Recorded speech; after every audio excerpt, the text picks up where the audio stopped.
Emotional right now. আসলে সবার কথা শুনে আমার মনে হচ্ছে যে সেই শুরু করেছিলাম 2020 সালে ছোট একটা ক্যারেক্টার নিয়ে সিজন 3-এ।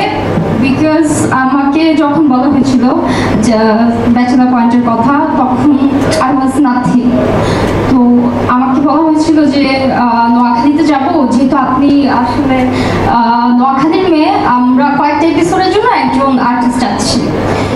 তো আমার তখন মনে হয়েছিল যে আচ্ছা ঠিক আছে, আমি তো আসলে অ্যাক্টিং পারি না, তারপরেও ট্রাই করি। সেই ট্রাই করা থেকে আসলে সিজন 3 থেকে এখন সিজন 5-এ চলে আসছি আপনাদের সবার ভালোবাসায়। আসলে আমার অডিয়েন্স না থাকলে এটা সম্ভব হতো না। কাজল আরফিন, অমি ভাইয়া, আসলে আমি কি বলবো, I am very emotional right now. Because আমি কখনোই ভাবিনি যে সিজন 5 পর্যন্ত আমি আসবো। যখন কোথাও যাই সবাই আসলে এত মানে কাছের মনে করে। দেখা যায় কোনো মার্কেটে যাচ্ছি, সবাই বলতেছে এরিয়াল আমি আর শিমুল্লা কোনায়, as if I am the girl next ডোর। এত আসলে রিলেটেবল করে ফেলেছে আমাদের ক্যারেক্টারটাকে সবাই, যে মানুষের মনে হয় যে আমরা হয়তো বা তাদের আশেপাশেরই কেউ একজন।